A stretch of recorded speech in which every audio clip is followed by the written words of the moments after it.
Meu pai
vitória de Cristo na cruz, a partir do momento em que ele fala, está consumado, né?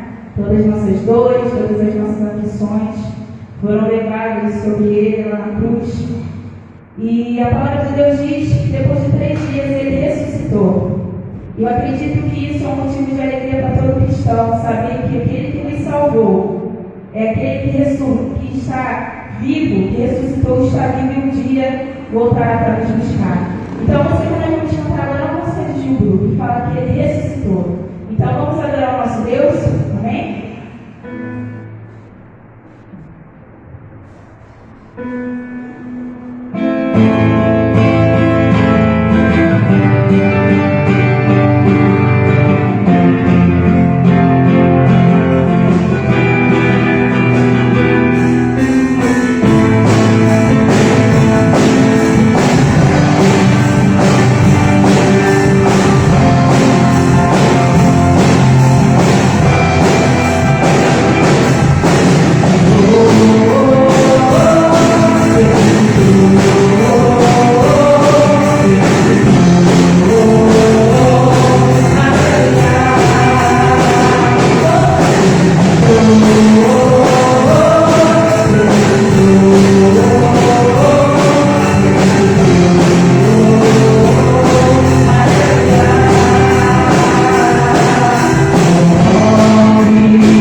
Jesus aparece e a palavra de Deus diz que no partir do pão, momento de comunhão, momento que daqui a pouco nós teremos, os olhos deles se abriram e eles viram o Messias, aquele que ressuscitou.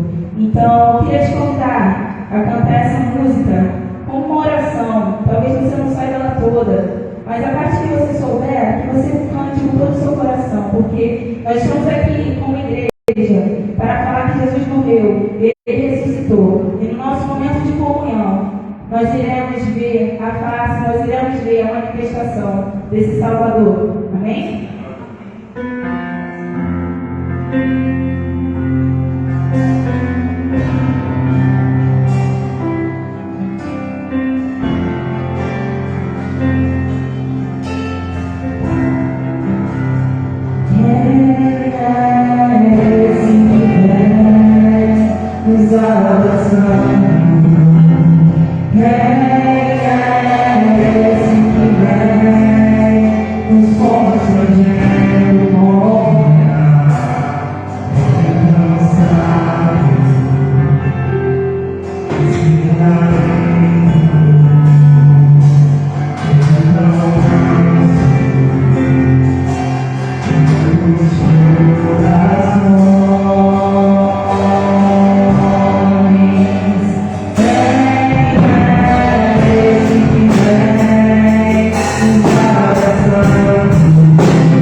Convido a irmã Sandra nesse momento, ela vai estar orando.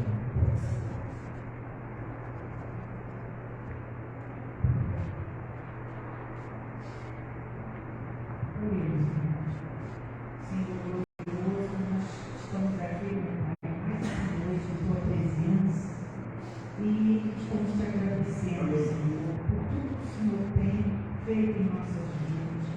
Obrigado, Senhor, porque um dia tu nos escolheste para sermos.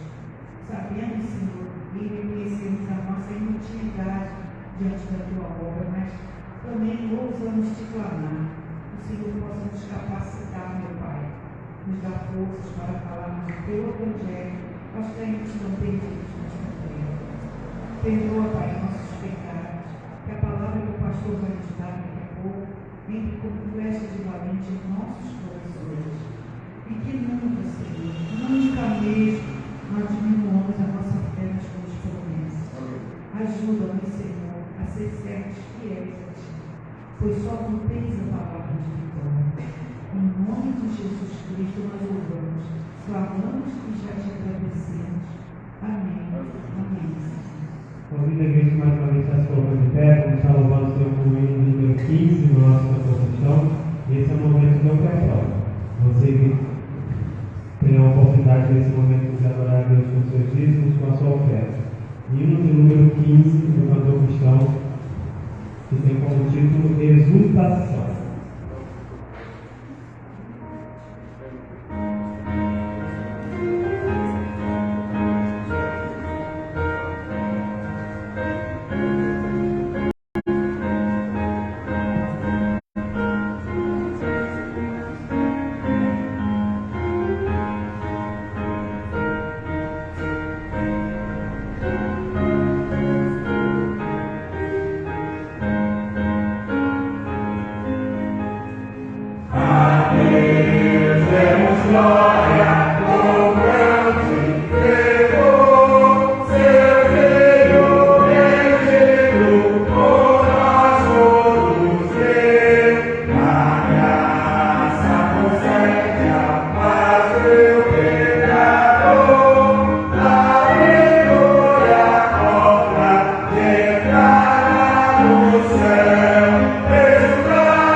Senhor, por mais uma vez estar aqui na tua casa, Pai. Muito obrigado, Senhor, por esse privilégio que nós temos de estar aqui, Pai. Porque sabemos que muito não é essa oportunidade.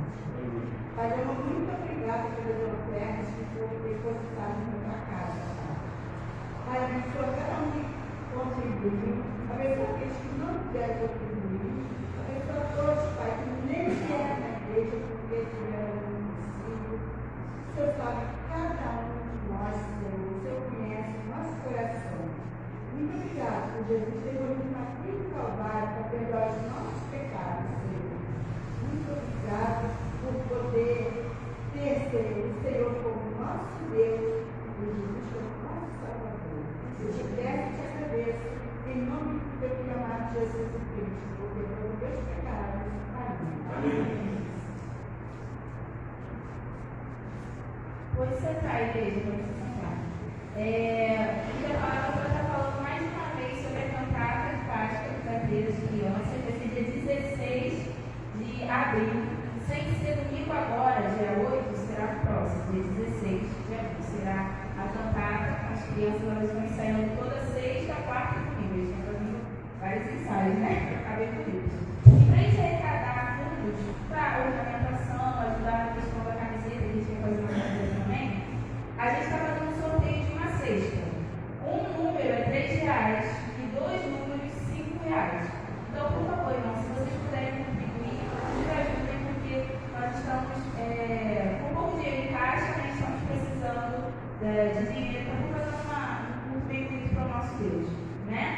E eu queria pedir o Cristian, você pode orar pela cantata? Orar agora aqui, rapidinho. Isso aí, 5 minutos de oração. Vai orar pela cantata, que está no propósito da cantata, né? Fazer aqui.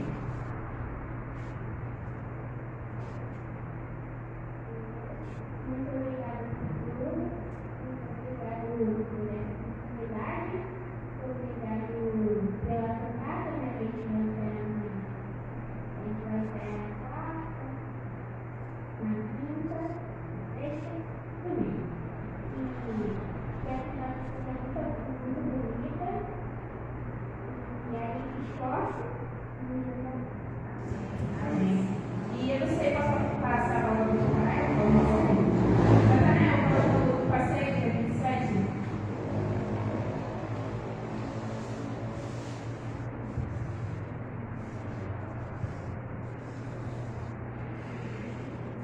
Muitas preocupações.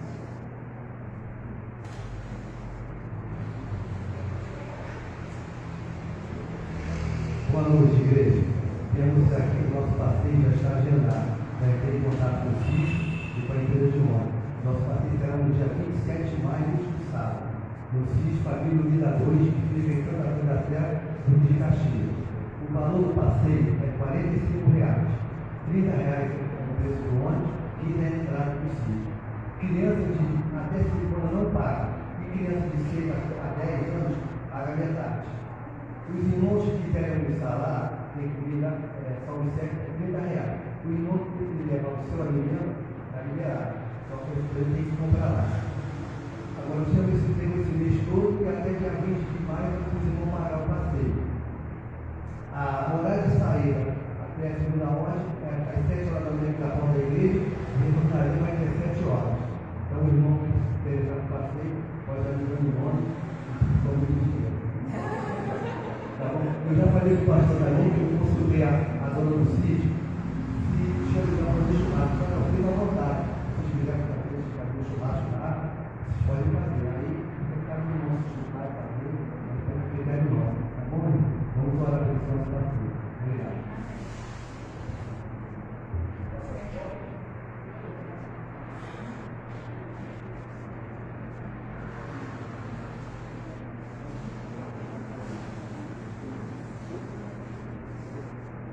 Irmão, o senhor Nathanael havia falado uma coisa que ele não falou aqui, né? Mas semanas atrás ele disse, não pode levar refrigerante, é isso? Tem que consumir lá. Então você paga o ônibus, você paga a entrada, e se você quiser comer no self-service, é R$30, é isso? R$30. Se você não quiser, você pode levar, como dizia os antigos, seu farmel. Pode levar seu frango com farofa, pode levar seu cachorro quente, o que você sentir no coração. O Natanael deu uma sugestão.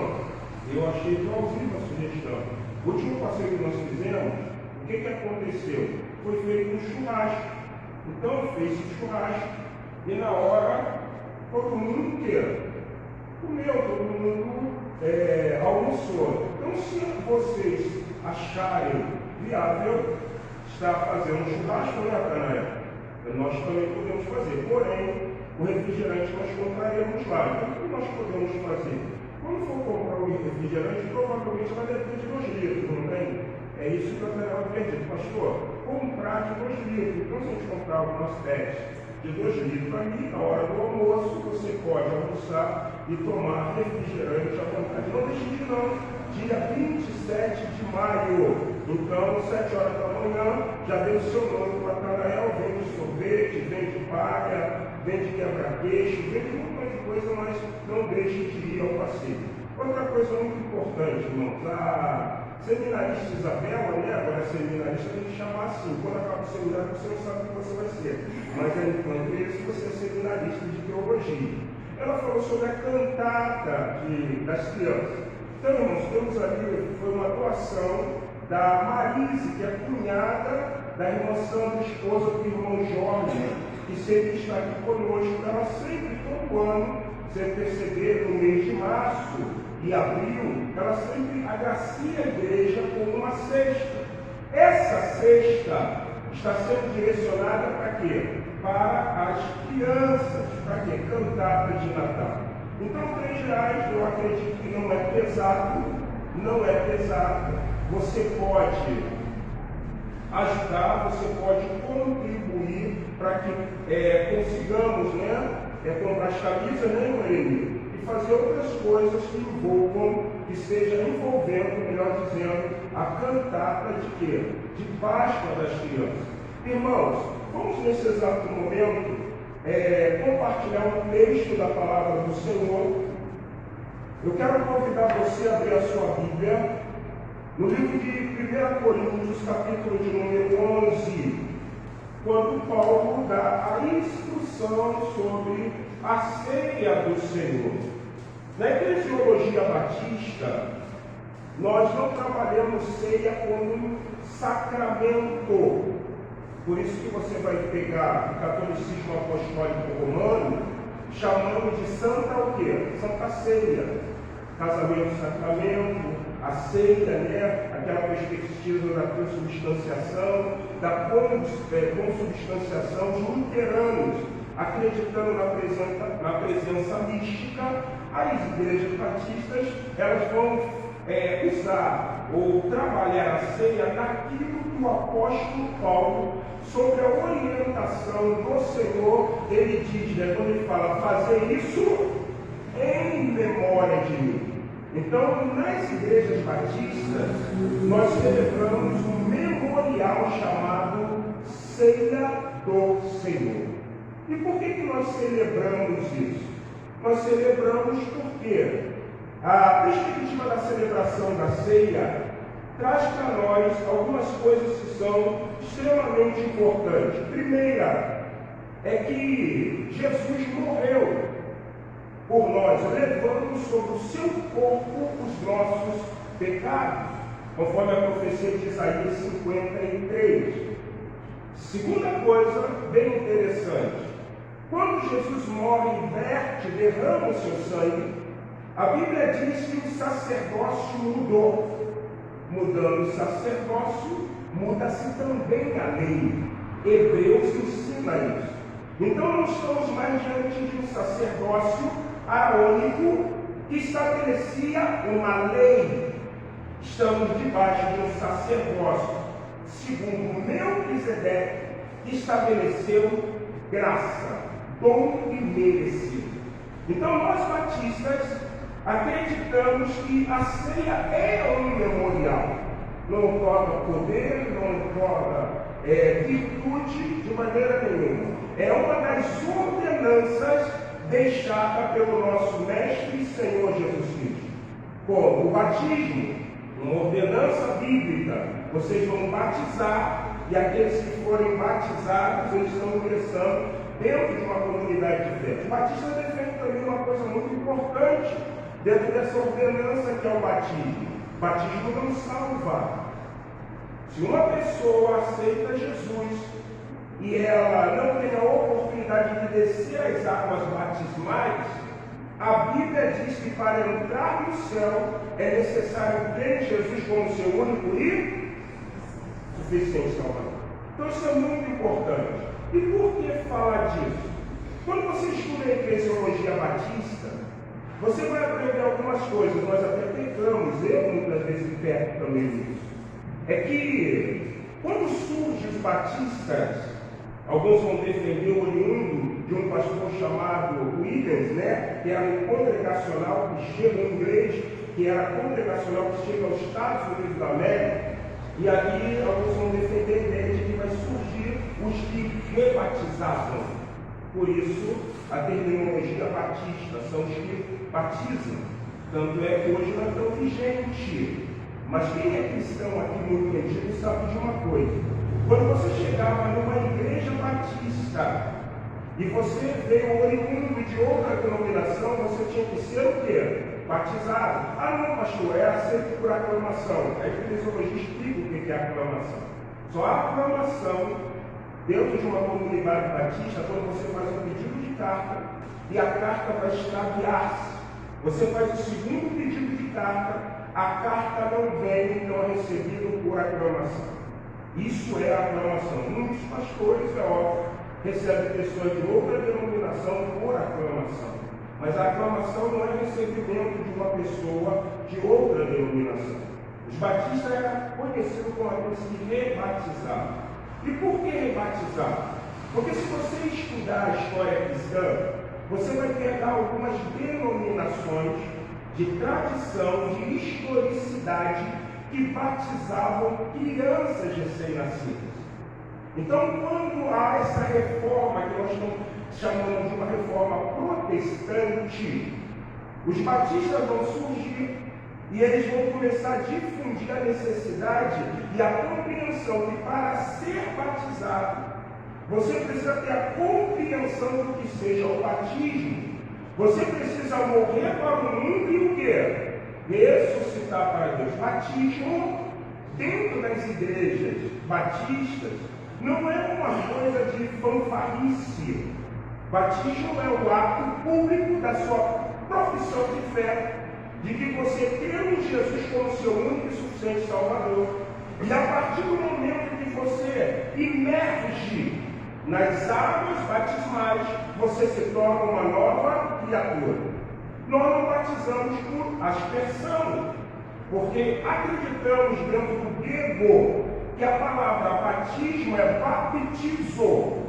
E quando você vai transliterar essa palavra, é o ato de mergulhar. Então, ceia e batismo são ordenanças bíblicas que a denominação batista preserva. Eu estou pastor batista porque eu comungo dessa o quê? Visão teológica. Não acredito que a ceia vai nos salvar, não acredito de que eu só sou salvo porque sou batizado, de maneira nenhuma. E quando nós falamos disso, existem algumas coisas que de repente precisa ficar claro para os amados. A eclesiologia batista, ela define algumas coisas. Para você ser membro de uma comunidade batista, hoje não se rebatiza tanto como se fazia em década de 30, em década de 20, em década de 40. Mas tem uma coisa essencial. Faz-se necessário que você esteja casado. Porque no ato de você participar da ceia, você está dizendo que você está em plena comunhão com quem? Com Cristo. Mas deixa eu falar uma coisa. Mas por isso eu sou solteiro, eu não posso não, é isso que eu estou dizendo. Nós estamos dizendo que união estável não é casamento. União estável foi criada, e provavelmente vocês sabem por quê, né? A união estável foi criada para auxiliar o amor homoafetivo. Por quê? Eles estavam vivendo um amor homoafetivo muitas vezes repudiado pela família, e esse homossexual, esse parceiro, causaram uma questão ou uma situação extremamente bem financeira. E aí, quando morria, o que os familiares faziam? Não tem nada a ver, tudo é nosso. Então, para beneficiar esse que a sociedade chama de amor homoafetivo, se criou a união estável. Então, a união estável, você pode perguntar para qualquer advogado, ele vai falar para você que união estável não é casamento. Então, quando celebra a ceia, não é que eu estou dizendo que você não vai tomar porque você é um horrível e um extremo pecador. Não, de maneira nenhuma. É porque isso faz parte de uma ordenança, isso faz parte de uma eclesiologia batista, mas antes de tudo, bíblica. Bíblica. O próprio apóstolo Paulo, orientando uma igreja gentil, ele fala o seguinte: se você não pode se conter, é melhor que você o quê? Se case do que viver abrasado. Não pode. Essa questão de abrasar, ela vai estabelecer uma palavra em grego chamada porneia, que é, na preliteração da língua portuguesa, pornografia, impureza. Algo contrário à perspectiva de Deus. Mas eu gostaria que você também entendesse uma coisa.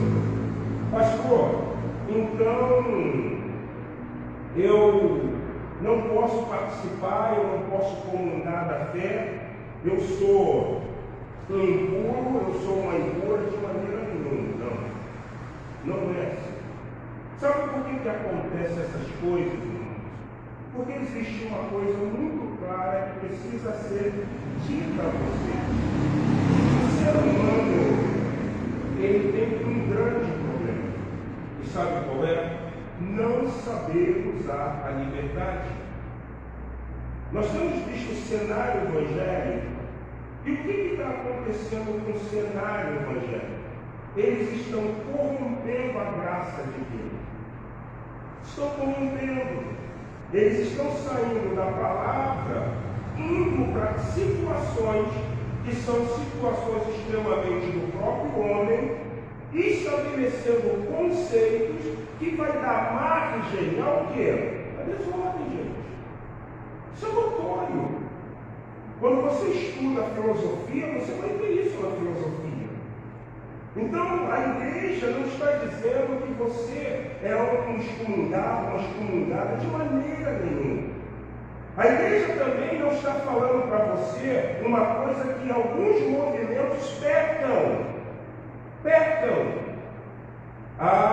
Você agora vai ter que começar a falar para aquele marido, para aquela esposa que tem que casar. Não faça isso. Eu sou batista há algum tempo. E antes de ser pastor, eu fui ovelha. Eu tive pastores que na hora da ceia, eles falavam uma coisa que eu quero ver para você aqui também. Se você tem um marido não crente, se você tem uma esposa não crente, ore para que Deus toque no coração dele, para que Deus toque no coração dela. Mas pastor, eu vou para o céu sim.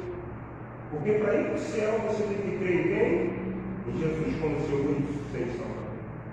Pô, pastor, parece uma coisa meio inconsequente. Eu não posso tomar ceia, mas posso ir para o céu? Não há inconsequência nisso. De maneira nenhuma.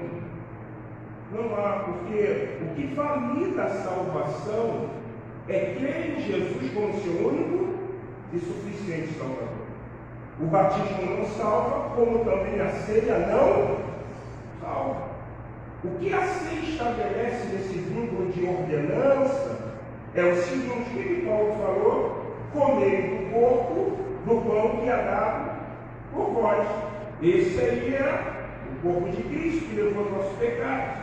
Tomai do suco da uva ou do vinho, que simboliza a nova aliança. Mas quando você estuda esse texto de 1 Coríntios capítulo 11, o que você vai aprender?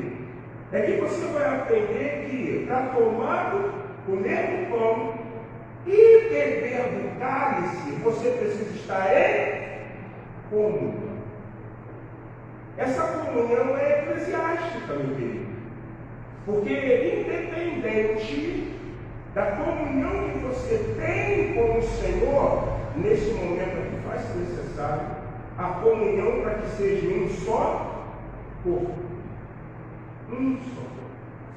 Eu estou falando isso por quê? Porque, irmãos, nós não podemos banalizar a graça de Deus. Existe uma linha tênue, e uma linha tênue é muito fina entre a banalização e a graça de Deus. O que nós temos vivido é um evangelho de muita banalização.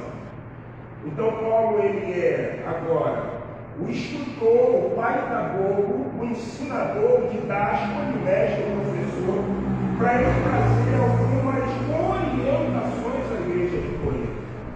Primeiro, uma igreja gentílica, costumes completamente diferentes. Completamente diferentes dos judeus que se converteram a Jesus. E Paulo começa a perceber que está acontecendo uma falta de discernimento, porque eles estão banalizando o momento da inauguração dessa nova aliança. O momento onde a igreja se reúne em comunhão, sendo um só corpo, para dizer: ele morreu, mas ao terceiro dia ressuscitou.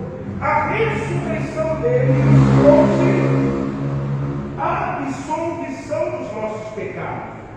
Somos agora justificados não mediante a lei, somos justificados mediante a graça, o dom merecido. Porque Deus amou o mundo de tal maneira que deu seu Filho único, o unigênito, para que todo aquele que nele crê não pereça mais, tenha vida. E aí Paulo, nessa admoestação, ele fala o seguinte: antes de vocês comerem do pão, e antes de vocês beberem do cálice, examine se o homem está sujo. A ceia da igreja primitiva não era ceia. A ceia da igreja primitiva era conhecida como festa da fraternidade ou festa HP. Era regado a comida. E depois da refeição se fazia o quê? A ceia. E o que estava acontecendo? Brutonaria, estava acontecendo injustiça, e Paulo diz: vamos parar com isso, gente. Porque o que eu recebi do Senhor também quero entregar a vocês. Que na noite que Jesus foi traído, ele tomou o pão. E ele deu graça e disse: isso é meu corpo que é dado, fazer isso em memória de mim. Semelhantemente, depois ele toma o cálice, que é interessante que Jesus ele celebra a ceia depois do que ele tenha celebrado, que era o Pessá, a Páscoa judaica. Ele celebra a última Páscoa com seus discípulos. E o que acontecia no Pessá? O Pessá se tinha um cálice, e todos bebiam desse cálice. Então Paulo está dizendo: vamos todos tomar do cálice, a unidade, a união, estamos ligados em Jesus Cristo. E aí Paulo admoesta, tirando o que nós classificamos como falta de reverência. Falta de reverência. Então, meu irmão, meu amigo, você que é batizado, membro de uma igreja batista ou de uma comunidade de fé, eu queria convidar você a estar participando desse momento chamado Ceia do Senhor. Pastor, eu ainda não deixei as águas batismais, a minha situação matrimonial não está concretizada. Então vamos orar para que Deus toque no coração desse marido, para que Deus toque no coração dessa esposa, porque faz-se necessário uma coisa que a Bíblia nos ensina: ordem e processo. Vamos colocar em pé, irmãos? Quero convidar a regente de Moinhos. Nós vamos cantar o hino de número 123 do nosso cantor cristão.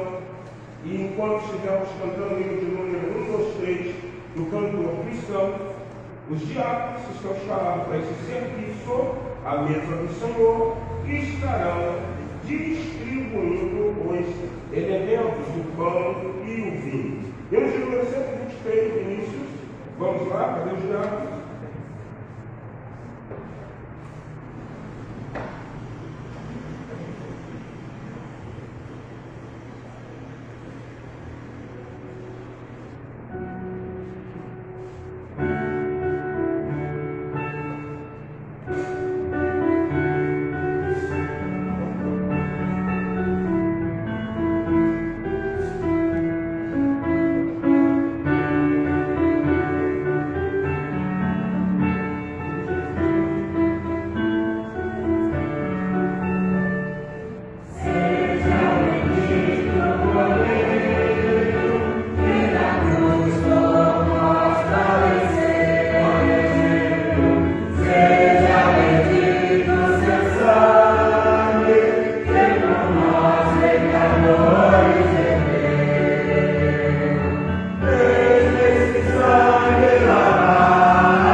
Sem ser nosso irmão Vinícius Manduminas, algum irmão que não tenha recebido o cálice ou o pão, mas fazer um gesto. Se não, vai pedir os diáconos que estejam servindo o irmão Vinícius e a irmã Domingas.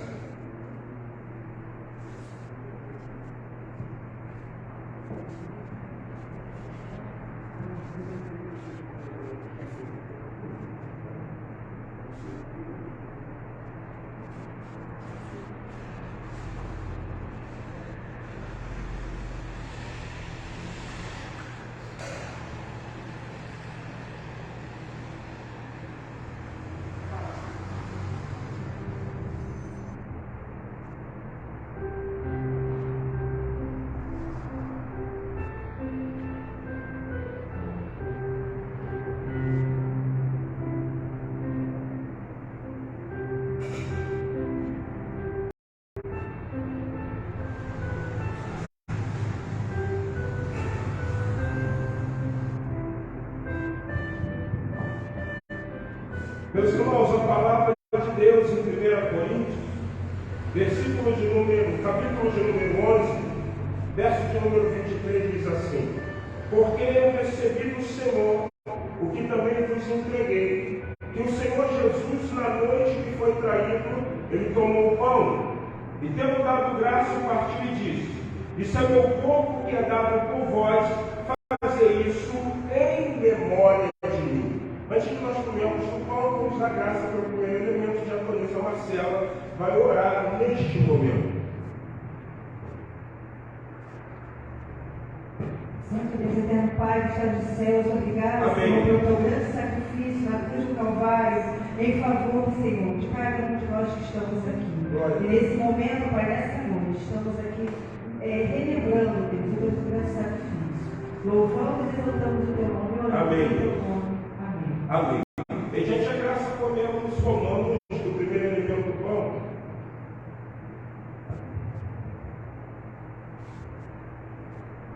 Por semelhante modo, depois de haver ceado, tomou o cálice, dizendo: este cálice é a nova aliança no meu sangue. Fazei isso todas as vezes que beberdes, em memória de mim. Porque todas as vezes que comerdes pão e beberdes o cálice, anunciai a morte do Senhor, até que ele venha. Vamos dar graça pelo segundo elemento do cálice, já que o Antônio Filiberto está orando.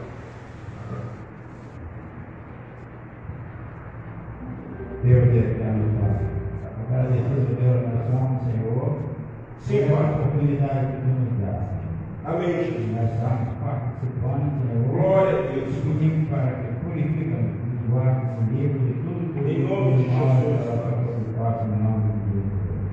Mediante a graça, comemos do cálice da nova aliança em Jesus Cristo. No Evangelho de Mateus, capítulo de número 26, a partir do versículo 26, diz que Jesus, depois de ter ceado, ele sai na direção do monte, provavelmente no intuito de orar, mas diz a Bíblia que ele sai louvando ao Senhor. Diz assim: enquanto comiam, tomou Jesus um pão e abençoou, partiu e deu aos discípulos, dizendo: tomai e comei, isto é o meu corpo. A seguir tomou um cálice e, tendo dado graça, deu aos discípulos, dizendo: bebei dele todos, porque este é o meu sangue, o sangue da nova aliança, derramado em favor de muitos, para a remissão de pecados. E digo-vos que desde essa hora em diante, não hei de beber deste fruto da videira até aquele dia em que hei de beber, vírgula, novo, vírgula, convosco no reino do meu Pai. E tendo cantado hinos, saíram para o Monte das Oliveiras. Louvamos ao Senhor, o hino de número 60. 193, o nosso cenário para o culto cristão, maravilhosa graça.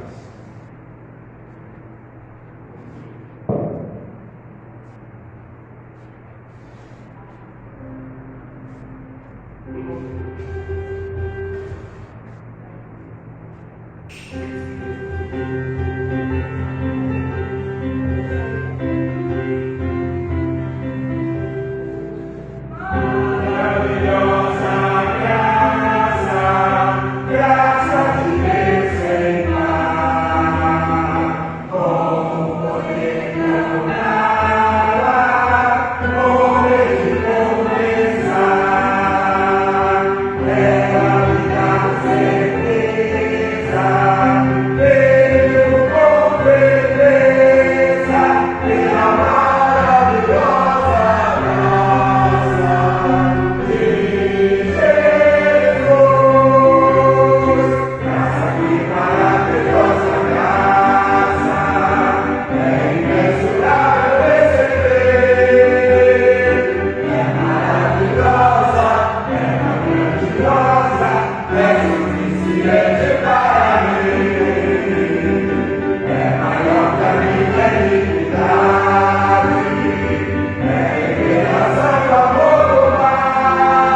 de Marcos capítulo 10. Eu quero ler com vocês somente um versículo, que é o versículo de número 17. Evangelho de Marcos, capítulo de número 10, versículo 17, parte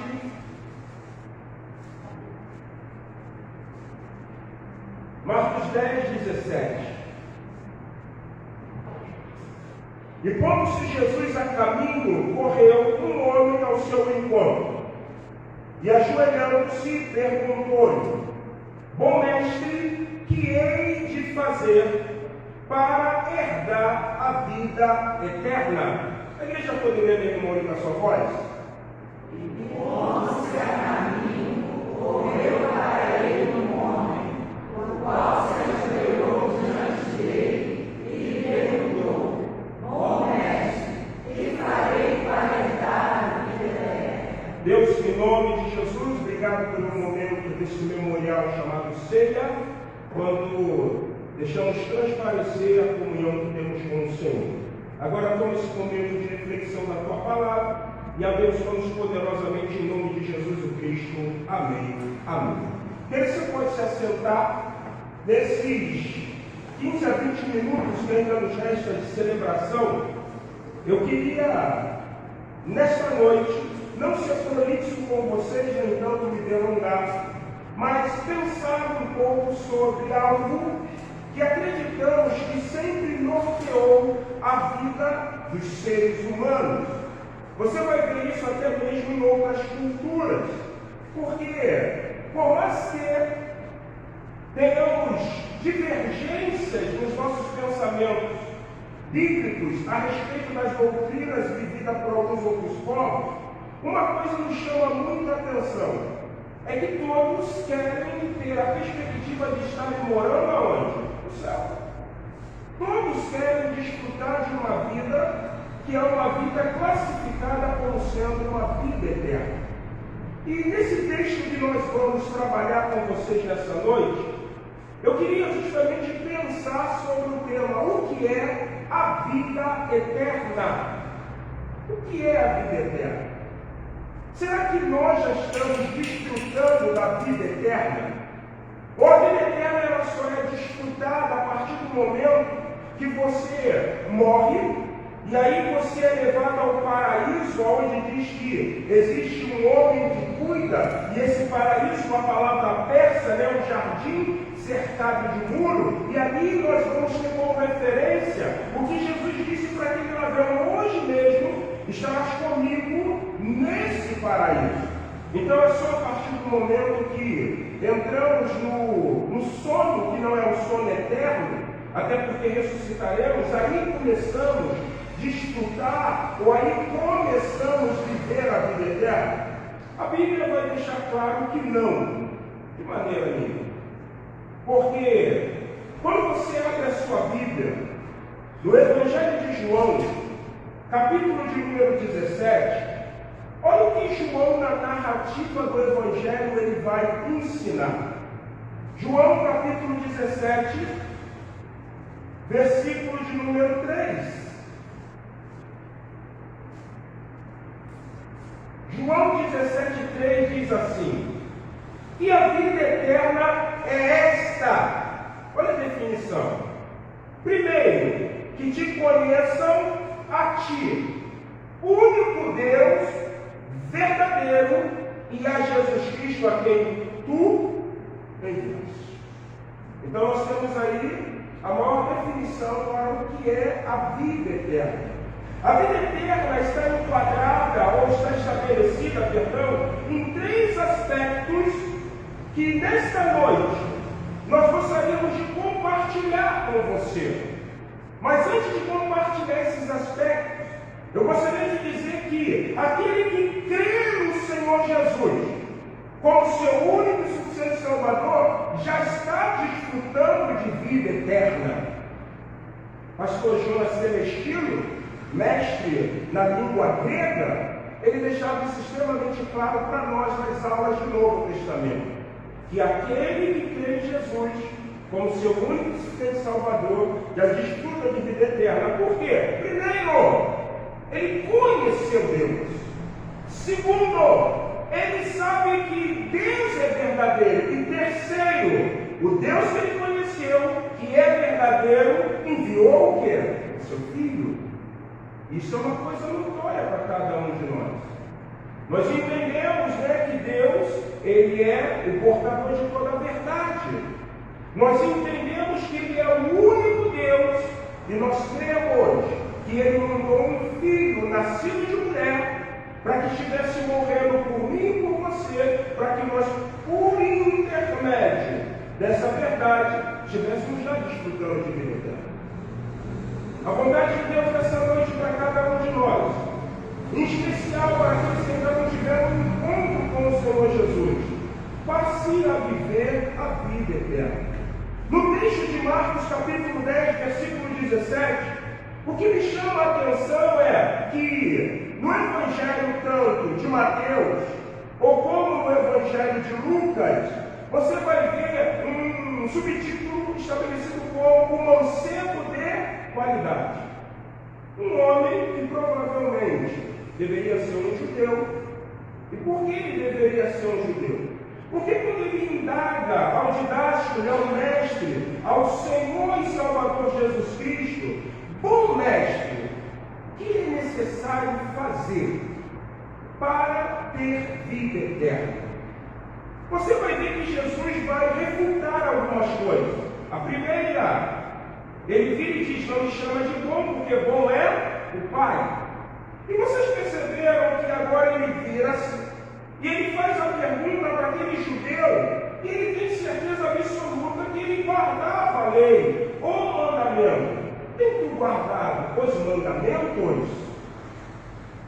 Essa palavra é muito interessante, porque esse texto, dentro de uma vertente protestante, é muito notório, muito claro pela exegese, é muito claro, é muito importante pela hermenêutica, a arte da interpretação do texto, é que você vai se deparar com uma lacuna que vai te trazer uma resposta. Aí Jesus diz para ele se ele compreendia ou se ele guardava os mandamentos.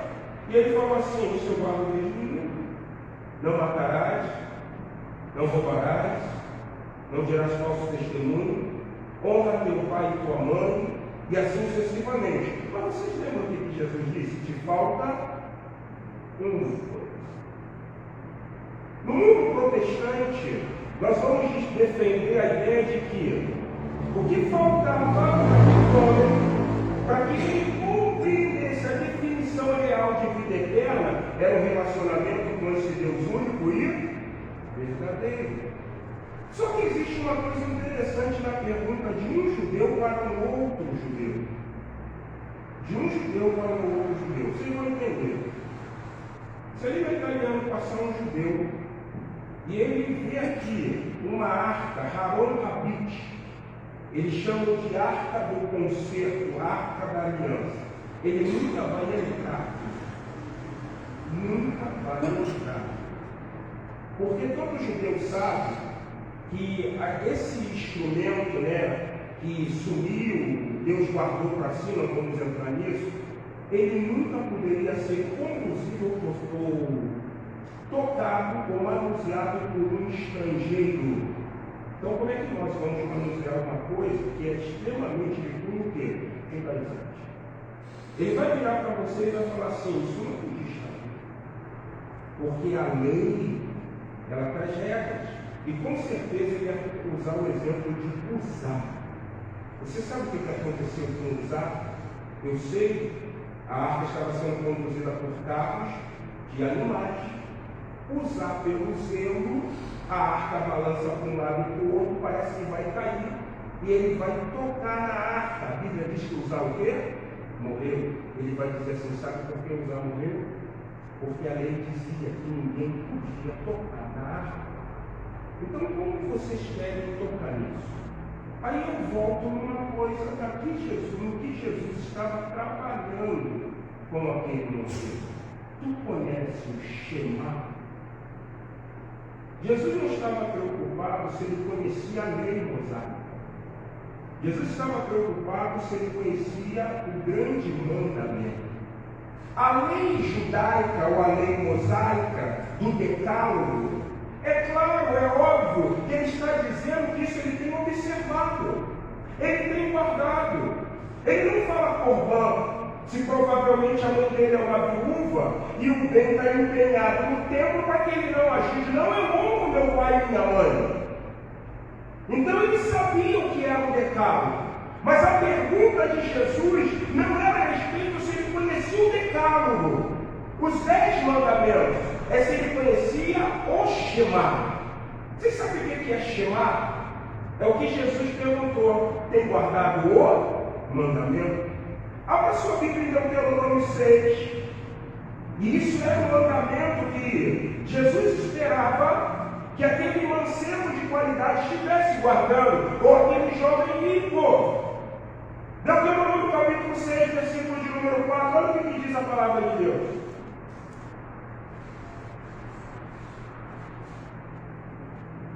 Ouve, Israel, Adonai Yahvé, Senhor, nosso Deus, Ele é o único. O que é a mesma vida eterna? Que te conheçam como o único Deus verdadeiro, que enviou seu filho para morrer. Jesus queria saber daquele homem, ou daquele mancebo, se ele tinha a plena convicção que Deus é o Senhor, e o único Senhor. Essa é a primeira coisa, quando nós falamos o que é a vida eterna, é conhecer quem Ele é. Paulo, quando chega na capital da filosofia, chamada Atenas, ele vai em um determinado lugar onde discursava os grandes filósofos, epícuros, estoicos e assim sucessivamente. Quando Paulo está em Atenas, capital da filosofia, todo mundo ali na praça de Atenas, ele tem uma grande finalidade: ouvir algo novo. Ouvir algo novo. E Paulo, ele percebe na praça de Atenas que existe panteão de deuses. Ísis, Osíris, e assim sucessivamente, Diana, deusa do Éfeso, mas ele viu uma placa, e na placa está escrito Agnostelos, e isso transliterado é o Deus desconhecido. E Paulo, por essa placa, ele mostra Deus como sendo único e verdadeiro. O que eu quero te dizer? O que eu quero dizer para você nessa noite é que a sociedade conhece muitos deuses. O problema é que a sociedade não conheceu o Deus único e verdadeiro. A vida eterna se resume nisso, em conhecer que Yahvé, Adonai, Deus, nosso Deus é o único Senhor, é o grande chamado, é o grande mandamento. Tanto que a lei mosaica ou o decálogo, aquele mancebo guardava. E aí Jesus falou o que para ele? Vocês lembram? Te falta uma coisa. Quando Deus é Senhor único na nossa vida, nós estamos desprendidos de qualquer coisa. Lembra o que Paulo falou? Já não vivo, mas vivo. Você lembra o que a igreja de Atos fazia? Nada era nada era de propriedade única. Eles estavam juntos. O que está acontecendo com a irmã? Está passando isso. Não, vou vender minha propriedade, vamos distribuir. À medida que aqueles tivessem o quê? Necessidade por quê? Eles sabiam, que Deus é o único Senhor. Eles conheciam a dimensão do que era a vida eterna. E isso faltava na vida do mancebo. Porque o que Jesus diz? Se você tem guardado o grande chamado, se você tem guardado o mandamento, vende tuas propriedades, distribui entre os pobres e terá um lugar aonde? No reino de Deus. Jesus não diz que ele terá a vida eterna, Jesus diz que ele terá um lugar no reino de Deus. A vida eterna é conhecer Deus. Deuteronômio, capítulo 6, versículo 4. Como que? Como sendo o único Deus, mas também como Deus verdadeiro. Verdadeiro. Olha o que Paulo ensina quando ele escreve a sua epístola, aos Romanos. No capítulo 3, verso de número 4, parte A. Estava projetado isso? Romanos 3, 4a.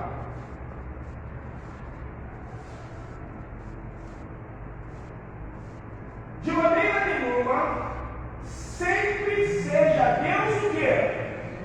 E todo homem mentiroso. Eu boto a palavra verdade, e aqui se refere a um termo chamado aletheia. É uma verdade que é verdade.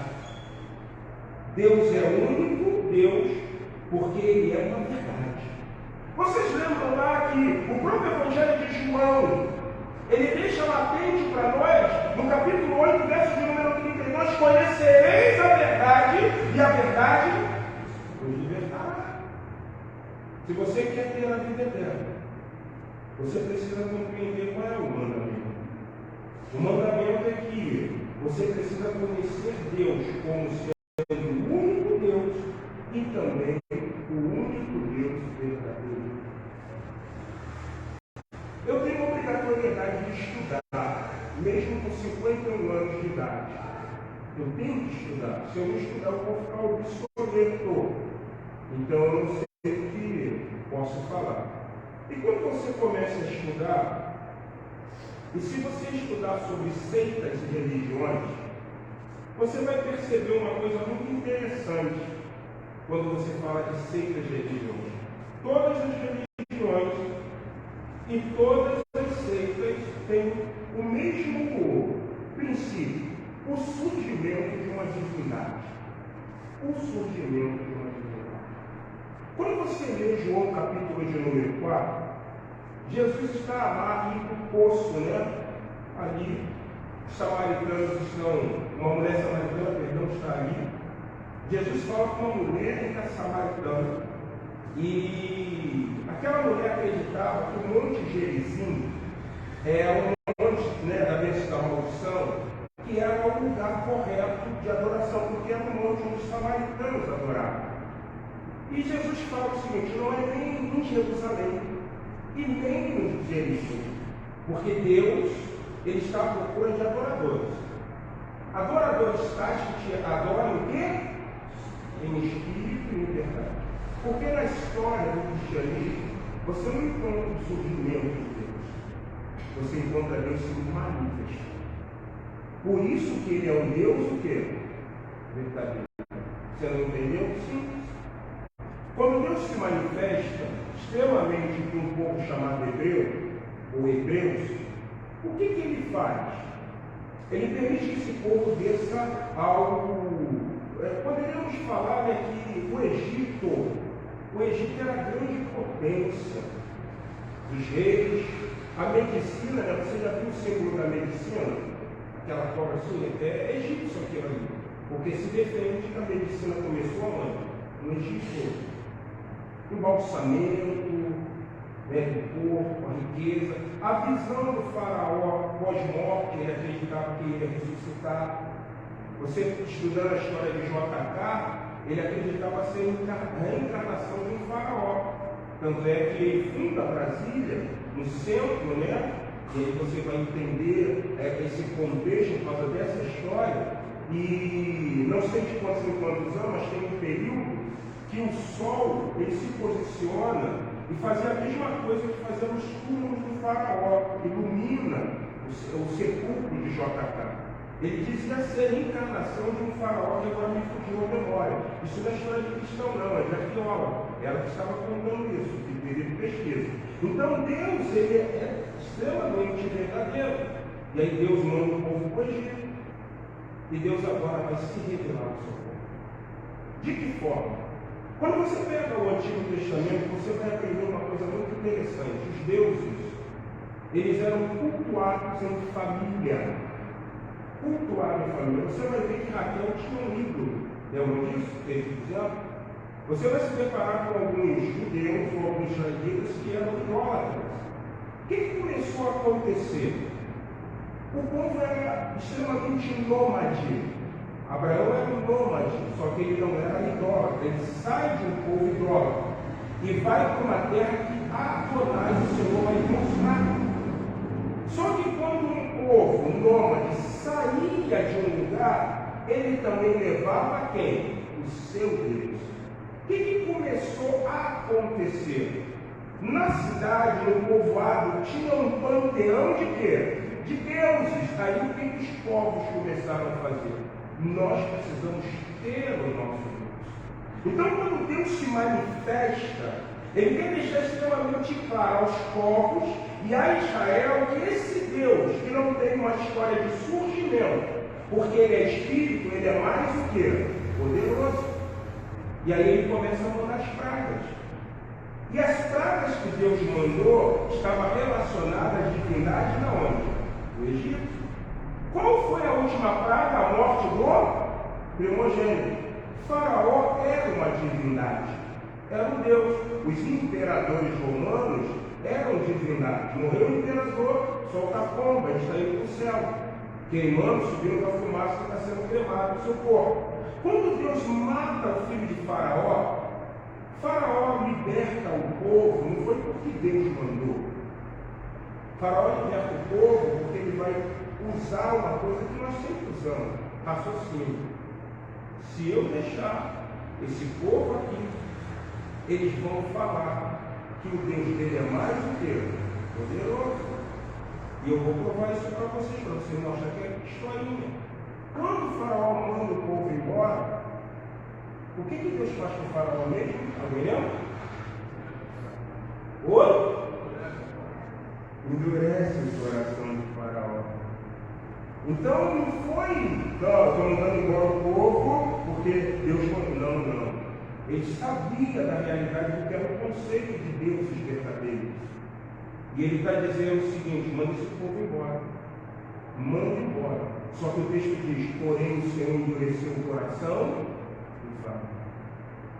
Conhecer a vida eterna é entender a história da manifestação, da apresentação de um Deus poderoso. O grande problema é que nós não queremos perder o nosso tempo para entender as verdades desse Deus, para ter a compreensão da sua única e extrema existência como Deus único e extremamente poderoso. Mas existe um terceiro e último ponto.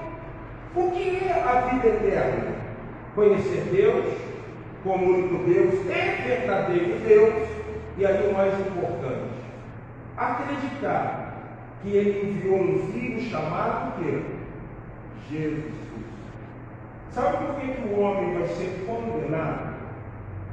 Porque, obviamente, a literalidade vai dizer que ele não creu em Jesus como seu único e suficiente Salvador. Concordam vocês? Se não crê em Jesus, está o quê? Condenado. Mas sabe por que o homem não crê em Jesus?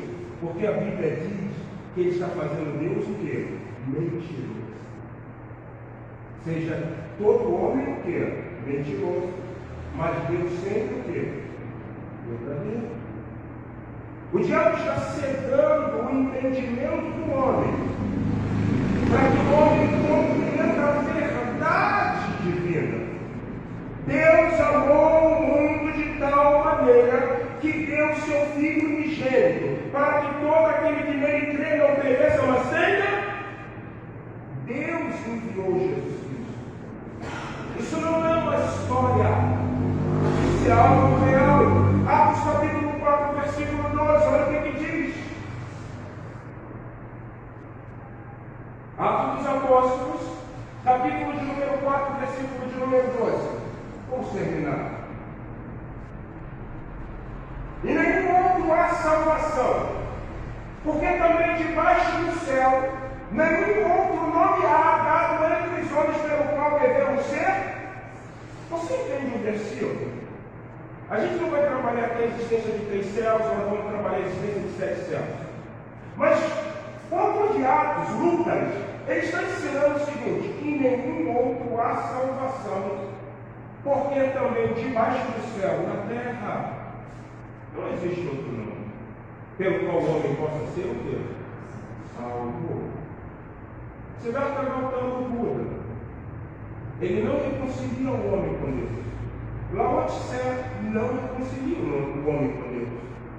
Confúcio não reconcilia o homem com Deus.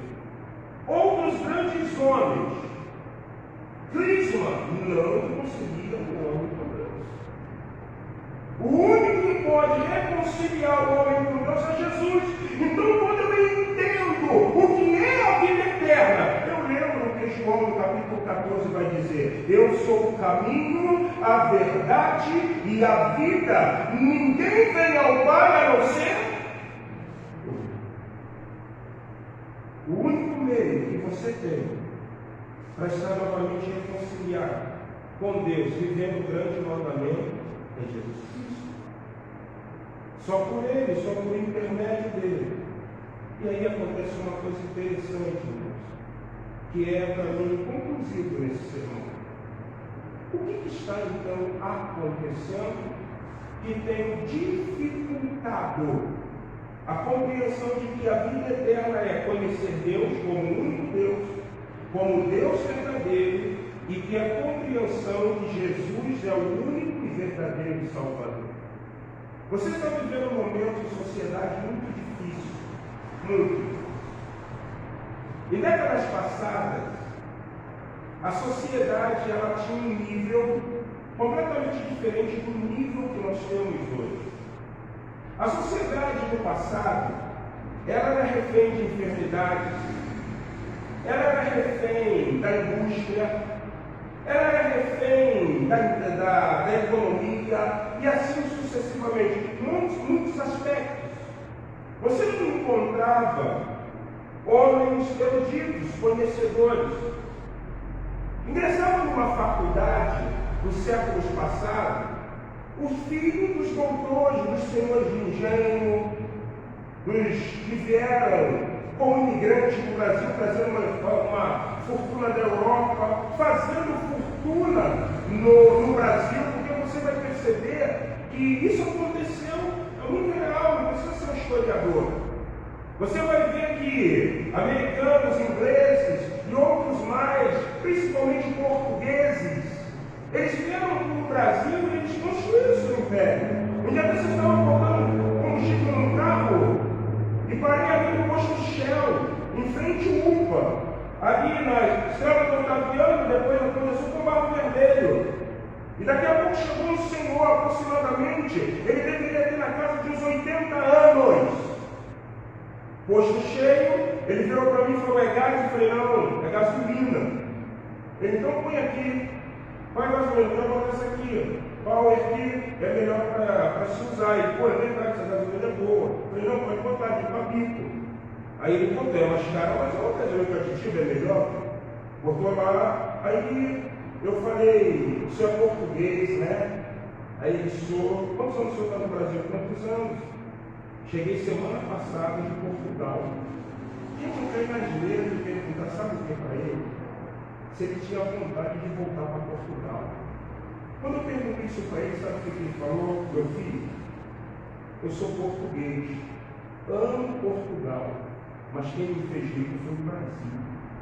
Vocês brasileiros, vocês não sabem o que é a nação de vocês. Então, quando nós começamos a ver essas situações, esses acontecimentos, eu chego no autoconclusivo. A sociedade agora é diferente. Não precisa ser descendente de um europeu para entrar numa universidade. Você pode ter um Apple, não é isso? 6, 11, 10, seja o que for. Você consegue pagar ele 12 vezes sem juros. Quanto é? R$6.000 por pagar em 12 vezes de 400 e pouquinho. E o que isso gerou na sociedade? Uma dificuldade de perceber que Deus é verdadeiro. Por quê? Porque quando eu consigo conquistar, quando eu consigo ter, quando eu entendo que a AIDS, quem disse para vocês que a AIDS é a doença do céu? Vocês estão enganados. Hoje, se você for aidético, você pode morrer de AVC, você pode morrer de infarto, você pode morrer de câncer, mas você não vai morrer de quê? De AIDS. O homem se torna autossuficiente. E quando o homem se torna autossuficiente, ele vai querer ter o interesse de conhecer Deus como sendo verdadeiro? Não. Isso é a prova maior.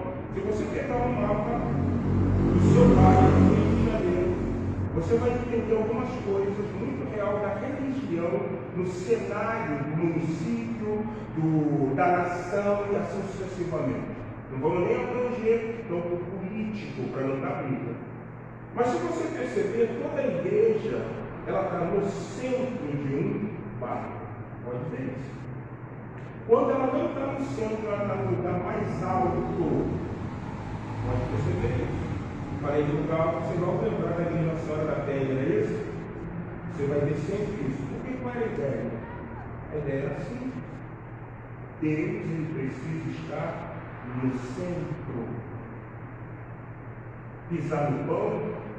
Não pisa no pão, menino. Porque o pão é o corpo de quem? De Cristo. É ou não é assim? Não estraga pão, não. É pecado. O homem tira Deus da centralidade. Porque o homem se torna autossuficiente.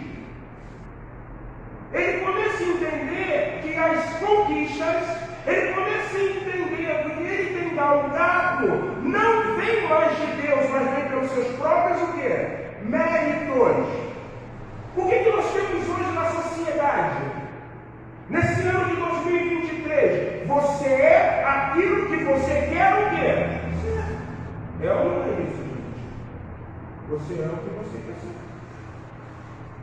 Você vê um vídeo de um homem barbudo sendo atendido, e porque o vendedor chamou ele de Senhor, ele deu um pedido: eu não sou Senhor, sou Senhora.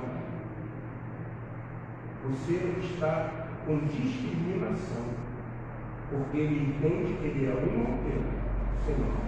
Então, como nós podemos, irmãos, como a igreja do Senhor Jesus Cristo, ela vai fazer? Qual é o recurso que nós podemos utilizar? Nada se inventa, tudo existe. Quando Deus precisou se manifestar para mostrar a uma sociedade que Ele era Deus poderoso, Ele começou a realizar grandes feitos. Moisés, pega o bordão, o cajado. Quando você for a Faraó, você vai falar isso para Faraó: joga o cajado no chão e ele vai virar uma serpente. Moisés foi cheio de si, dependente de Deus, naquela convicção de que tudo vai dar certo, ele jogou. Quando ele joga o cajado, a Bíblia diz que os magos e os encantadores do Egito, eles riram. Pegaram e jogaram e também viraram o quê? Mas qual foi a diferença? É que a serpente do cajado de Moisés comeu o quê? As outras. Nós precisamos mostrar o poder de Deus. Presta sua atenção na conclusão dessa palavra. Abra sua Bíblia em 1 Reis capítulo 14. Olha o que está faltando para que o homem esteja entendendo o que é a vida eterna. Jesus é poderoso, irmãos. Presta atenção que diz 1 Reis 14, do 1 ao 6.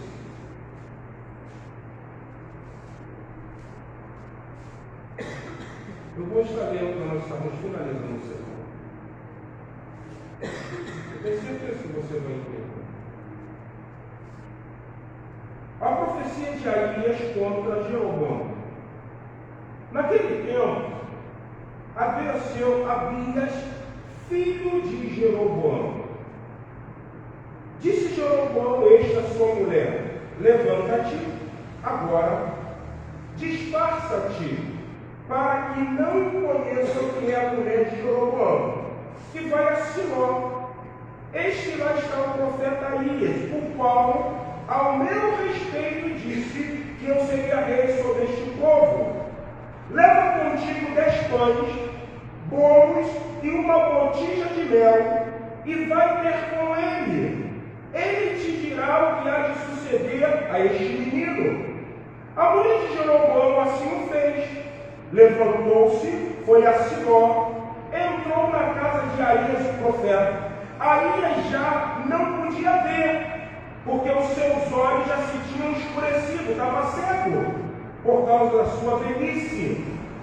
Porém, o Senhor disse a Aías: eis que a mulher de Jeroboão veio consultar-te sobre teus filhos, sobre seu filho, que está doente.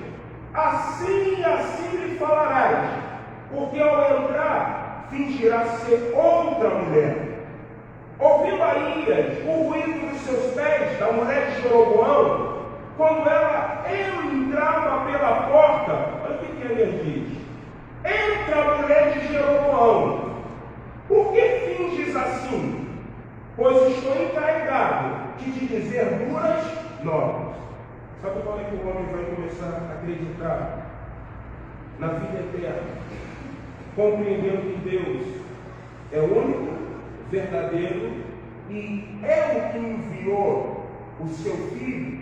Quando ele começar a entrar às igrejas e Deus começar a soprar no ouvido de cada um de nós: diz isso, porque é isso que ele precisa ouvir. Diz aquilo, porque ele está vivendo isso. Certa ocasião, um pastor estava pregando. Depois de um musical, ele teve a incumbência de trazer uma reflexão. O senhor Jorge nunca tinha entrado numa igreja evangélica. E ele adentrou aquele dia. O senhor Jorge entrou, ele, a esposa e uma filha adolescente. Você olhava para o senhor Jorge e você dizia assim: pô, mas esse homem goza de saúde. E ele ficou por ali paradinho. Quando o pregador estava pregando, o pregador contou uma história. E quando contou a história, e ele fez o apelo, aquele homem zarrão, ele veio chorando ao altar do Senhor como uma criança. E a única coisa que ele dizia, sabe qual era, o pregador? Quem contou para você a minha vida? Quem contou para você a minha vida? A igreja tem que buscar o poder de Deus. Porque Deus chegou para Aías, o profeta, e falou assim: Aías, você está idoso? Que Jeroboão acha que pode te enganar, porque você não tem visão. Faz o seguinte: da mesma forma que você dividiu a capa em 10 pedaços e disse que eu estava entregando as 10 tribos para ele, mas ele foi um rei mau. Ele não andou no meu caminho. Diga as novas para eles, mas quando a mulher dele entrar, deixa claro para ela que você sabe que é esposa de quem? De Jeroboão. Quando a igreja do Senhor Jesus começar a lidar com o poder dele, e as pessoas começarem a ver que Deus ainda fala, que Deus ainda, ele vai lá no profundo da alma, as pessoas vão entender o que é vida. Deus é verdadeiro, Deus é único, e ele não é mentiroso, porque mandou quem?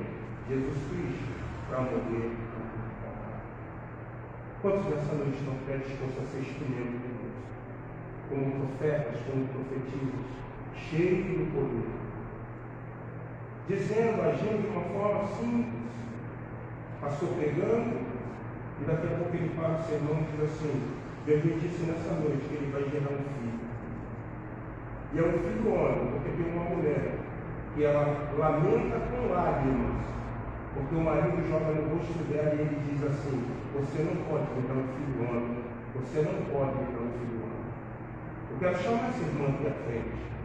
E você vê uma mulher indo à frente. Você vê a mulher colocando a mão no útero daquela mulher. E o pastor dizendo assim: fecunda, Senhor, um cedo, para que a vergonha dela seja tirada. E daqui a alguns meses essa irmã volta ao culto. Sabe o que ela diz? Pastor, estou grávida. E sabe o que é? Um menino. Essa é a vida. É isso que Deus faz. É assim que Ele trabalha. É desse jeito. Será que nós estamos aptos a lidar com um Deus que é único, verdadeiro e que mandou um filho para morrer na cruz do Calvário? Pode? Irmãos, se me derem uma F1, é um carro de Fórmula 1, né? Uma McLaren, uma Ferrari, eu não sei dirigir. Não preciso ir longe. Se me derem uma Ferrari que anda aí, eu não sei dirigir. Se me derem uma Scania de 12 marchas, eu não sei dirigir. Eu sei dirigir no mínimo um carro com 6 marchas. Primeira, segunda, terceira, quarta, quinta, sexta. Se vocês me derem um cavalinho para manobrar, eu não sei manobrar. Cavalinho é carreta, gente. Eu tenho quando ele senta, porque para você entrar para esse lado, você tem que jogar para o outro. Mas nós conhecemos quem é Deus. E nós sabemos o quanto Ele é o que? Poderoso. E Deus está dizendo assim: eu quero usar você. Por mais que haja dificuldade para isso, o desafio de Deus nessa noite é chegar e dizer a mim. E eu cheguei. E a vida é essa. Eu te conheço como Deus único, Deus verdadeiro, e ao teu Filho Jesus a quem tu enviaste. Amém, irmãos? Então, chegando ao término do nosso culto, quero agradecer a você que nos acompanhou para esta live. Deus, poderosamente em Jesus, esteja abençoando a tua vida. Faça-nos uma visita, somos a Igreja Batista Memorial de Rocha Miranda.